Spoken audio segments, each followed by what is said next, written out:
오늘은 역대하의 대결론을 함께 살펴보고자 합니다. 역대하의 후반부는 남유다의 비참한 역사가 기록되었는데요. 요시아가 죽고 나서 약 23년 만에 남유다가 멸망하게 됩니다. 그 23년간 여호아스, 여호야김, 여호야긴, 시드기야가 왕위에 오르게 됩니다. 그러면 먼저 여호와스의 통치에 대해서 함께 살펴보겠습니다. 역대하 36장 1절에서 3절까지 말씀입니다. 그 땅의 백성이 요시아의 아들 여호아스를 세워 그의 아버지를 대신하여 예루살렘에서 왕으로 삼으니 여호아스가 왕에 오를 때 나이가 23세더라. 그가 예루살렘에서 다스린 지 석 달에 애굽 왕이 예루살렘에서 그의 왕위를 폐하고 또 그 나라에 은 100달란트와 금 한 달란트를 벌금으로 내게 하며 요시아가 갑작스럽게 죽고 나서 그의 아들 여호아스가 왕위에 오르게 됩니다. 그가 왕위에 오를 때 나이는 23세였습니다. 그런데 그가 왕이 된 지 3개월 만에 애굽 왕이 예루살렘으로 쳐들어오게 됩니다. 그래서 이 애굽 왕이 이 여호아스를 왕위에서 몰아내고 말았는데요. 이 남유다에 은 100달란트와 금 한 달란트라는 막대한 조공을 이 애굽이 바치게 하였습니다. 이 여호사의 아버지 이 요시아가 이 애굽에 의해서 죽었는데요. 그 이후에 여호아스가 왕이 되어서도 이 남유다가 이 애굽의 영향력 아래 놓여 있다라는 것을 우리가 이 역대하 36장을 통해서 확인할 수 있습니다. 그래서 이 여호아스는 불과 3개월, 즉 100일 남짓한 기간 동안 왕위에 오르고 그 이후에는 그 왕위에서 물러나서 이제 비참한 신세에 머물게 되었습니다. 이후 그의 형제 여호야김이 왕위에 오르게 되는데요. 역대하 36장 4절에서 7절까지 말씀입니다. 애굽 왕 느고가 또 그의 형제 엘리야김을 세워 유다와 예루살렘 왕으로 삼고 그의 이름을 고쳐 여호야김이라 하고 그의 형제 여호아스를 애굽으로 잡아갔더라. 여호야김이 왕에 오를 때 나이가 25세라 예루살렘에서 11년 동안 다스리며 그의 하나님 여호와 보시기에 악을 행하였더라. 바벨론 왕 느부갓네살이 올라와서 그를 치고 그를 쇠사슬로 결박하여 바벨론으로 잡아가고 느부갓네살이 또 여호와의 전 기구들을 바벨론으로 가져다가 바벨론에 있는 자기 신당에 두었더라. 여호아하스의 형제 중에 엘리야김이라는 그 이름을 가진 자가 있었는데요. 이 애굽 왕이 엘리야김의 이름을 여호야김으로 개명하고요. 여호아하스의 뒤를 이어 왕이 되게 하였습니다. 그렇다면 이 여호야김은 왕으로서 어떤 평가를 받았을까요? 역대하 36장 5절에 따르면요. 여호와김은 하나님 보시기에 악을 행하였습니다. 그래서 그가 11년 동안 나라를 다스렸지만 그 끝은 좋지 못하였습니다. 바벨론 왕 느부갓네살이 올라와서 그를 치고 그를 쇠사슬로 결박하여 이 바벨론으로 잡아갔기 때문입니다. 사실 이 여호야김의 생애는 이 역대하에 기록된 것과 열왕기하에 기록된 것이 조금 다릅니다.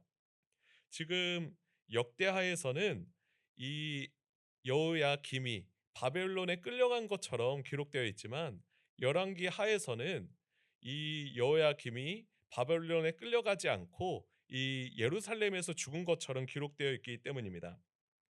그래서 일부 신학자는 이 여호야김이 바벨론에 끌려가려고 했지만 그 과정에 먼저 예루살렘에 죽은 게 아닐까 이렇게 해석하기도 합니다. 어쨌든 이 여호야김은 하나님 보시기에 악행을 일삼고 그의 인생 그 마지막 역시 매우 비참하였습니다. 그의 뒤를 이어 여호야긴이 남유다의 왕위에 오르게 됩니다. 역대하 36장 8절과 9절 말씀입니다. 여호야김의 남은 사적과 그가 행한 모든 가증한 일들과 그에게 발견된 악행이 이스라엘과 유다 열왕기에 기록되니라. 그의 아들 여호야긴이 대신하여 왕이 되니라. 여호야긴이 왕이 오를 때에 나이가 8세라. 예루살렘에서 석 달 열흘 동안 다스리며 여호와 보시기에 악을 행하였더라. 이 여호야긴은 여호야김의 뒤를 이어서 왕위에 오르게 됐는데요. 당시 여호야긴의 나이가 8세였습니다. 8세면 초등학교에 입학할 나이죠. 그런데 지금 왕이 되었고 그가 나라를 다스리게 되었습니다. 이를 보아서 지금 이 남유다의 상황이 얼마나 지금 엉망진창인지 우리가 그 왕의 나이를 통해서 그 상황을 알 수가 있습니다. 그런데 더 안타까운 건 8세의 왕이 된 이 여호야긴이 여호와 보시기에 악을 행하였다는 겁니다. 부전자전이라 할 만한 상황인데요. 여호야긴이 신앙적으로 제대로 보고 배운 게 없어서 그런 악행을 행하지 않았나 생각해 보게 됩니다. 결국 여호야긴도 100일 남짓한 기간 동안만 왕이 되고요. 바벨론으로 끌려가게 됩니다. 그 뒤를 이어서 그의 친척인 시드기야가 왕이 됩니다. 역대하 36장 10절에서 12절까지 말씀입니다.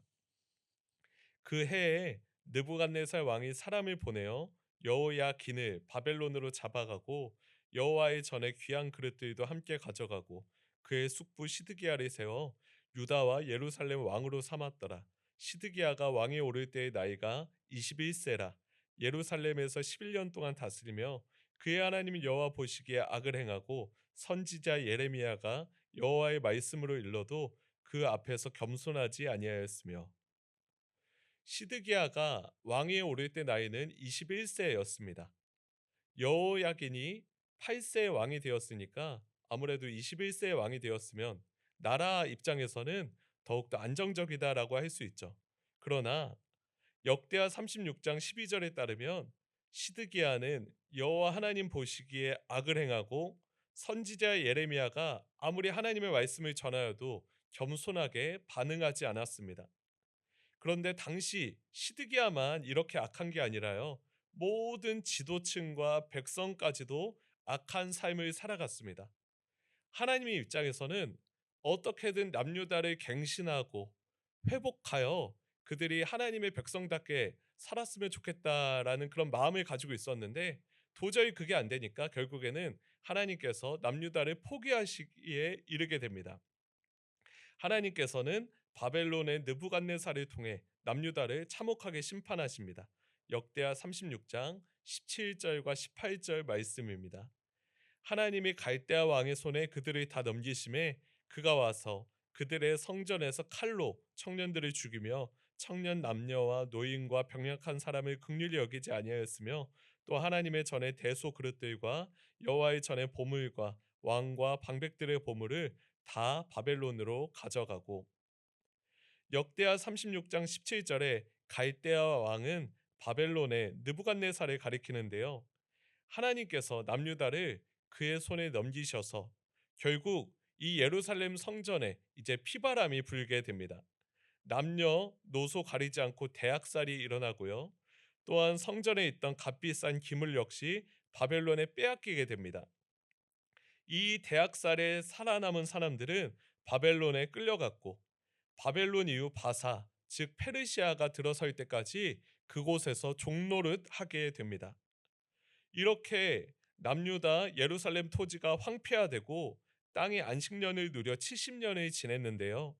이는 여호와께서 예레미야의 입으로 하신 말씀이 이루어진 것입니다. 이렇게 하나님의 말씀에 불순종한 남유다는 황무지가 되었는데요. 심판의 시간이 지나고 하나님의 은혜의 시간이 찾아오게 되었습니다.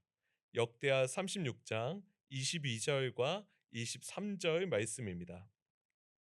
바사의 고레스 왕 원년에 여호와께서 예레미야의 입으로 하신 말씀을 이루시려고 여호와께서 바사의 고레스 왕의 마음을 감동시키심에 그가 온 나라에 공포도 하고 조서도 내려 이르되 바사 왕 고레스가 이같이 말하느니 하늘의 신 여호와께서 세상 만국을 내게 주셨고 나에게 명령하여 유다 예루살렘의 성전을 건축하라 하셨나니 너희 중에 그의 백성된 자는 다 올라갈지어다. 너희 하나님 여호와께서 함께 하시기를 원하노라 하였더라.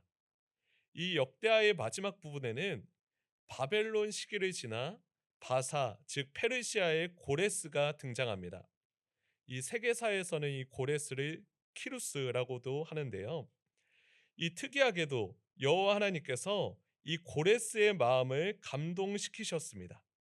새한글 성경에는 여호와께서 고레스의 정신을 일깨우셨다라고 번역되었습니다. 고레스가 자신의 온 왕국에 다음과 같이 선포하였습니다. 땅의 모든 왕국을 나에게 주신 분은 여호와 하늘의 하나님이시요 바로 그분이 나에게 지시하여 자신을 위해 집을 유다에 있는 예루살렘에 지으라고 하셨고 그대들 가운데 누가 그분의 백성이요 여호와 그의 하나님이 그와 함께 하시기를 그는 올라가도록 하시오. 이렇게 이 고레스가 이스라엘 백성들을 향하여 예루살렘으로 돌아가라 이렇게 명령하였습니다. 이러한 고레스의 선포는 에스라 1장의 내용과 바로 연결됩니다. 에스라 1장에 역대하 36장에서 이 고레스가 하였던 명령이 거의 그대로 반복되었기 때문입니다. 포로로 끌려온 이스라엘 백성을 향해 다시 예루살렘에 가서 성전을 재건하라고 한 이 명령은요. 절망의 밤이 지나고 희망의 새아침이 도래한다라는 그런 의미입니다. 역대하 이후에 기록된 에스라 느헤미야에서는 바벨론 포로 공동체가 다시 예루살렘으로 돌아가 성전을 재건하고 신앙 공동체를 회복하는 내용이 기록되어 있습니다. 우리는 이렇게 9월 15일부터 시작된 이 역대하 묵상을 오늘 10월 31일 이렇게 마무리하게 됩니다. 우리가 역대하를 이렇게 쭉 묵상하며 생각해 보게 되는 건 오직 하나님만이 우리의 미래와 희망이다라는 사실입니다. 남유다가 하나님을 떠났을 때 그들은 미래도 없고 희망도 없었지만요. 그들이 하나님께로 돌아올 때 그들은 미래와 희망을 찾을 수 있었습니다. 이는 우리도 마찬가지입니다. 오늘 하루 우리의 영원한 미래와 희망 되시는 주님과 동행하시길 간절히 소망합니다. 함께 기도하겠습니다. 살아계신 하나님 아버지, 오늘 우리가 역다의 마지막 부분을 살펴보았습니다. 남유다는 하나님의 말씀과 하나님의 계명에 순종하지 않고 악행을 일삼다가 참혹한 심판을 맞이하였습니다. 주님, 우리가 주님 앞에서 회개하라라는 말씀을 들을 때 전심으로 회개하게 하여 주시고 주님께로 돌아가게 하여 주시옵소서. 주님만이 우리의 미래와 희망입니다. 주님, 우리를 새롭게 하여 주시고 참으로 주님 안에서 새로운 빛을 발견하게 하여 주시옵소서. 감사합니다. 사랑이 많으신 예수님 이름으로 기도드렸습니다. 아멘.